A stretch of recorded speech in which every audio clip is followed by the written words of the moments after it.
I'm gonna read Sunrise on the Reaping Deal. Sunrise on the Reaping by Suzanne Collins. Happy birthday, Hamish!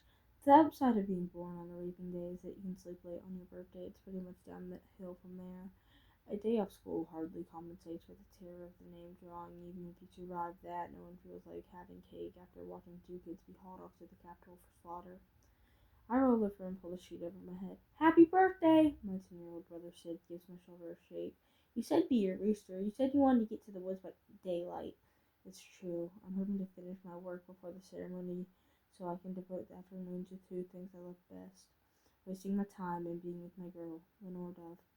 My mom makes indulging in either of these things a challenge since she regularly announces that no job is too hard, dirty, or tricky for me. And even the poorest of people can scrape up a few pennies to dump their misery on somebody else. But given the dual occasions of the day, I think that should allow for a bit of freedom as long as my work is done. It's the game makers who might ruin my plans. Hey, Mitch! Whale said. The sun's coming up! Alright, I'm up too. I roll straight off the mattress onto the floor. I pull a pair of shorts made from a government-issued flour sack. The words courtesy of the Capitol end up stamped across my butt. I'm always nothing. Widowed young, when my pa died in the coal mine fire, she's raised it in me by herself, taking in laundry, um, and making every bit of everything count.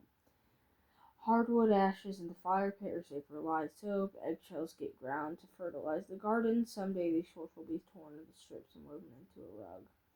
I finished dressing and tossed Sid back in his bed, where he burrows right down into the patchwork quilt. In the kitchen, I grab a piece of cornbread, an upgrade for my birthday instead of the gritty, dark stuff made from the Capitol flour.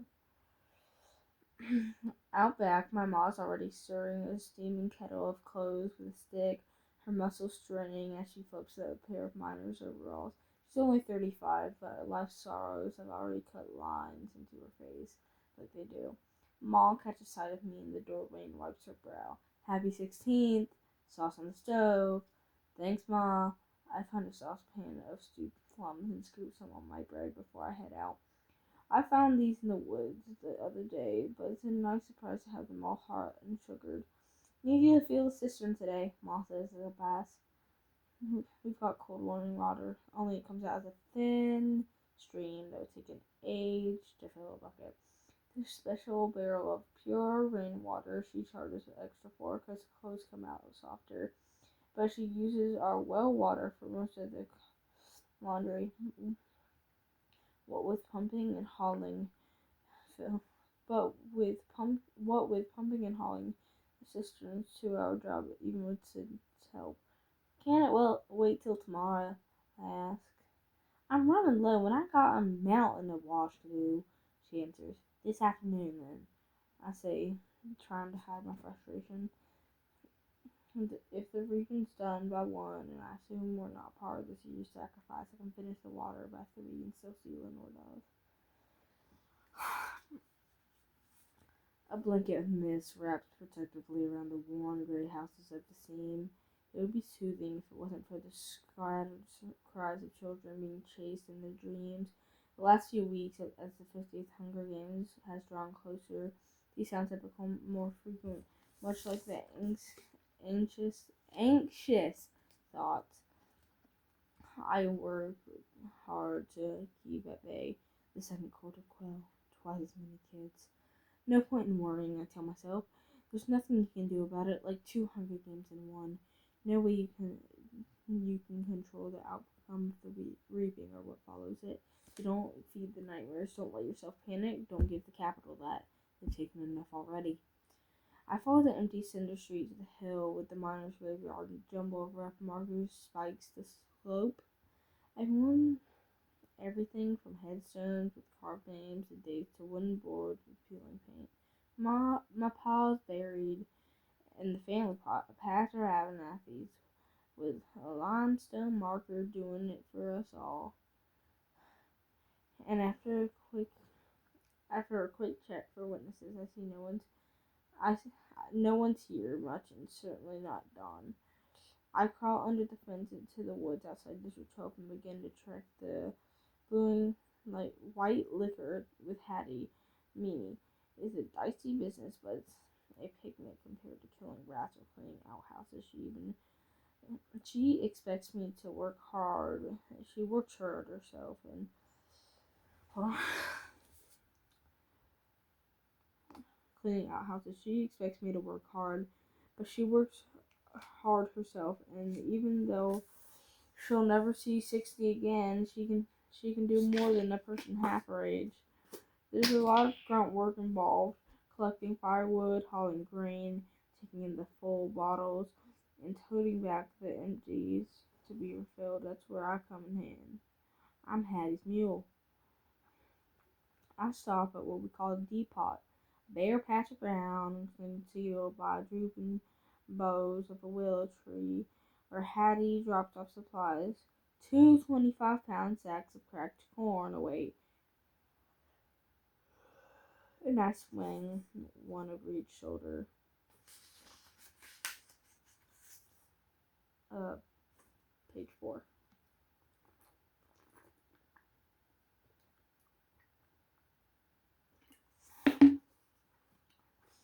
It takes about half an hour to reach the still where I find Hattie trading a pot of mash next to the remains in a soft fire. She offers her long-handled wooden spoon. Why don't you give this a stir? Why don't you give this a stir? I've dropped the bags of corn under a lean where we keep supplies and raise the spoon in victory. Whoa! A promotion! Me being allowed to handle the mash is something new. Maybe Hattie's starting to train me to be a partner one day. Two of us brewing full time would be an increase in output, and there's always more demand that she can meet, even for the water and stuff she makes with capital grain, particularly for that, since it's cheap. Enough for the miners to afford, the good stuff gets bought up by disorderly soldiers, peacekeepers, that is, the richest folk in town. But bootlegging's illegal. 10 different ways, and all it would take is a new head peacekeeper, one who didn't like a stiff drink himself, to land us in the stocks or worse. Mine and stuff work, but they don't hang you for it. While Hattie packs the pint of bottles of white liquor in the baskets lined with moss, I squat down to stir the mash off. When it's cooled some, I pour it into a deep bucket and she adds the yeast. I I set the mash in the lean so it can ferment. She's not just selling it today since she doesn't want to risk the smoke attracting attention. As the mist burns off, our local peacekeepers may turn a blind eye to Hattie Still and her stall in the hob, an old warehouse that serves the black market, but she's worried their capital counterparts and their low-flying cloaked hovercraft will spot us from the air. No hauling the bottles today either, so I'm tasked with chopping wood for the week. When the pile's replenished, I ask what else she needs doing, and she just shakes her head.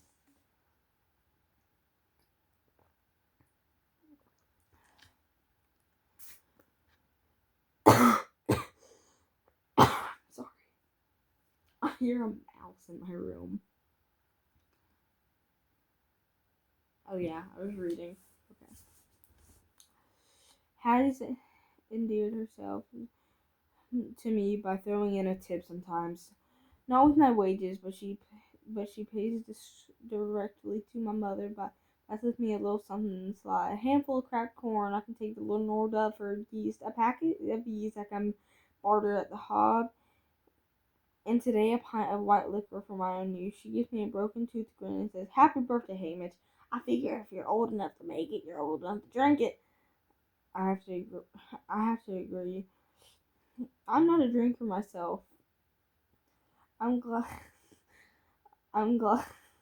I'm glad to get the bottle. I can easily sell it or trade it, possibly pass the bottle to Renor Doves and Uncle Clerk Clarman, so that he'll have a kind opinion of me. You'd think that the son of a washerwoman would be harmless enough, but then we Abernethys are known as rebels back in the day, and we were apparently still carry the scent of sedation. Scary and seductive in equal parts. Rumors spread about my father's death. Rumors said that the fires have not been an accident. Some say he died sabotaging the mine. Others say that his crew was targeted by the capital bosses for being a pack of troublemakers, so it could be my kin's problem. Thought that Clerk Carmen has it, and he left for the Peacekeepers, but he's not one for yanking their chain either. Or maybe he just doesn't like his niece running around with a bootlegger, even if the work's steady. Well, whatever the reason, he rarely gives me more than a terse nod. Once he told Lenore Dove that I was the kind that died young, which I don't think he meant as a recommendation. Hattie yelps as I impulsively pull into a hug. I would never that. You still sparking that Covey girl? I'm sure trying, I say laughing. Go bother her then. You're no use to me today. She dumps a scoop of cracked corn into my hands and shoves me away.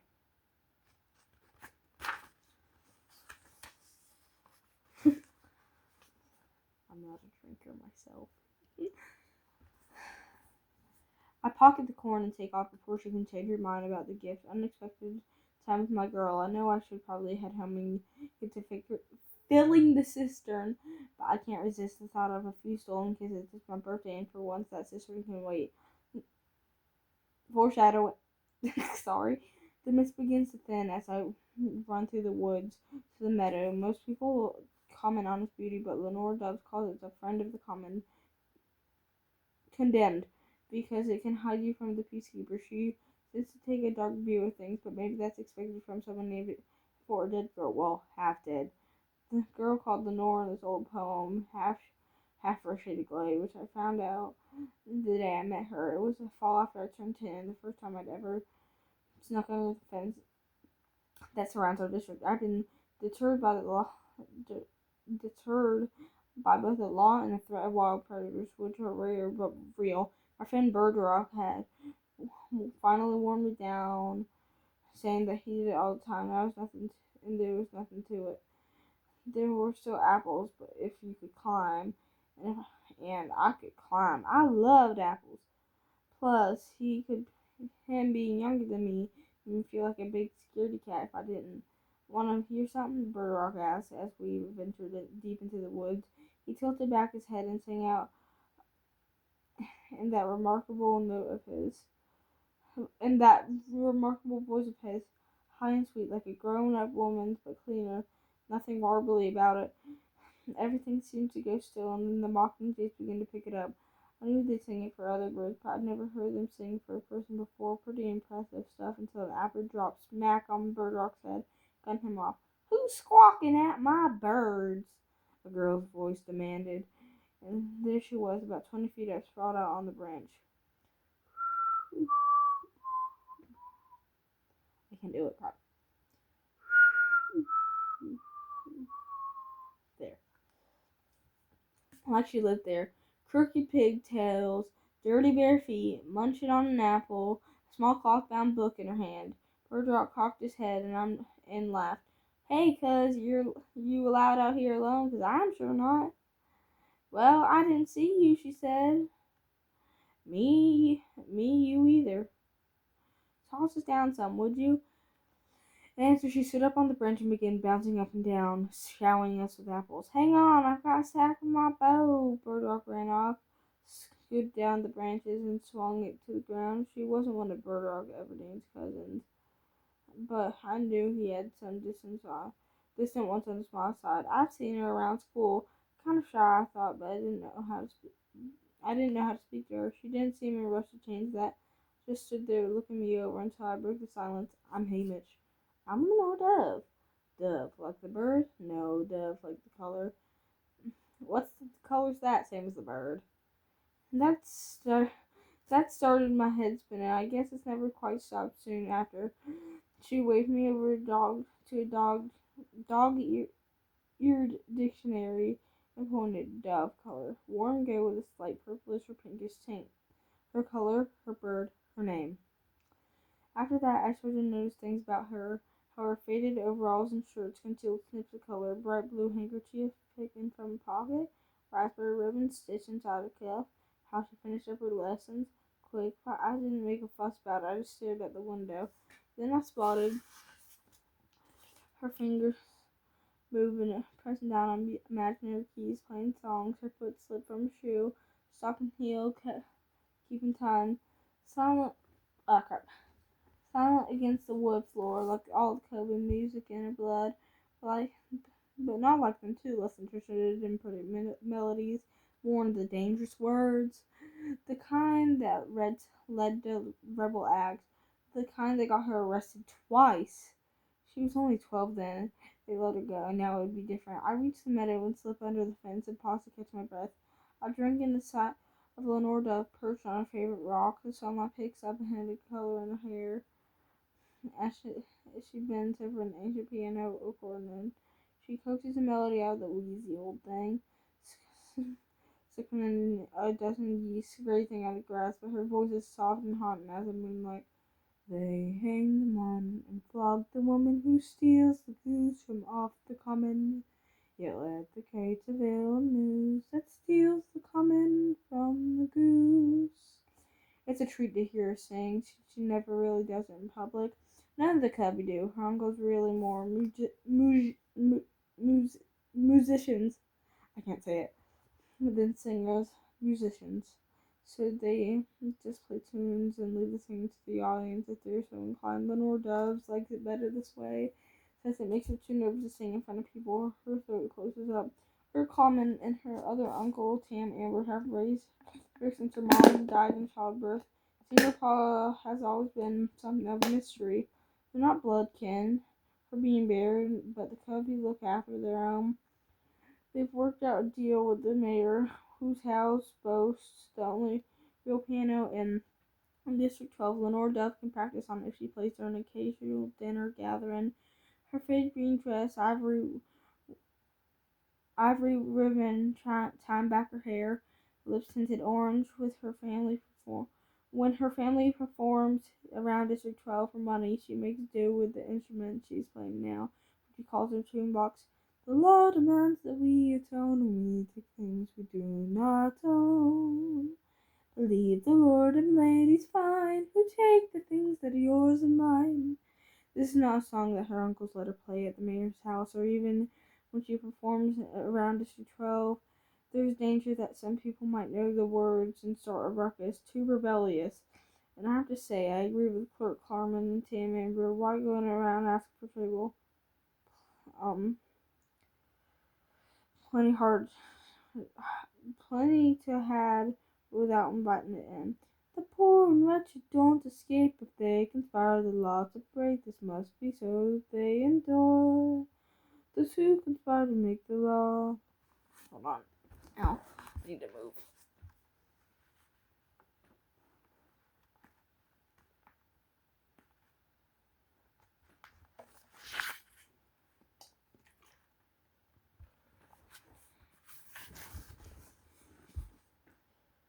This is not so. Oh, yeah. I scan the meadow. It's secluded, but we all know there are eyes everywhere, and eyes generally come with a pair of ears. The law locks up the man or woman who steals the goose from off the common. The geese will still come and lack till to go and steal it back. Lenore Dove explained to me once that the common was land anyone could use. Sometimes the peacekeepers chase her and the geese off the meadow for no reason.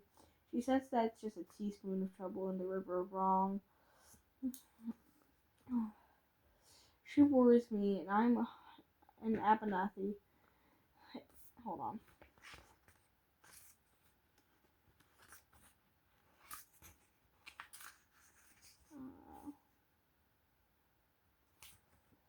Well, I'm gonna finish the rest later because this video is already 16 minutes long. But, yeah. Chat, page 10. Alright, guys?